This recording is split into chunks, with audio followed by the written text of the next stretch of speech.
কলকাতার হাওড়া ব্রিজের নাম হয়তোবা আপনারা অনেকেই শুনেছেন। এটা তার ছোট ভাই সেকেন্ড হাওড়া ব্রিজ। এই ব্রিজটি পার হওয়ার সময় পাশে থাকা দাদাকে জিজ্ঞেস করেছিলাম এই ব্রিজটির নাম কি। তিনি বলেছিলেন এটা সেকেন্ড হাওড়া ব্রিজ। ঠিক বলেছো। পরে ইন্টারনেট ঘেটে দেখি এর নাম হুগলি ব্রিজ। বলেন কি? তবে এটা বিদ্যাসাগর সেতু নামে পরিচিত।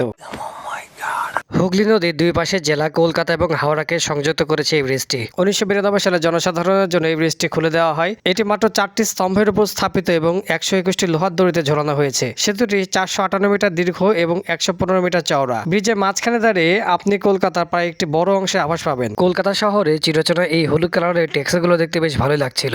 তবে সবচেয়ে বেশি মজা লেগেছে এই বাসগুলোকে দেখে। বহু সিনেমার শুটিং এ আপনি এই ব্রিজটিকে দেখতে পাবেন। ব্রিটিশ ভারত শাসনকালে পুরো ভারতবর্ষ শাসন করেছে কলকাতা। তাই পুরো ভারতের কাছে কলকাতা শহরটি কিন্তু অত্যন্ত গুরুত্বপূর্ণ। একসময় পুরো ভারতবর্ষের রাজধানী ছিল এই শহরটি। ইতিহাস ঐতিহ্যের কারণে কলকাতাকে সিটি অফ জয় বলা হয়। কলকাতা শহরের আরো কিছু ভিডিও পরবর্তীতে আপনাদের সাথে শেয়ার করবো। সে পর্যন্ত সবাই ভালো থাকবেন, সুস্থ থাকবেন ও হ্যাঁ, ফলো সাবস্ক্রাইব করতে ভুলবেন না। সবাইকে ধন্যবাদ জানিয়ে আজকের মতো বিদায় নিচ্ছি।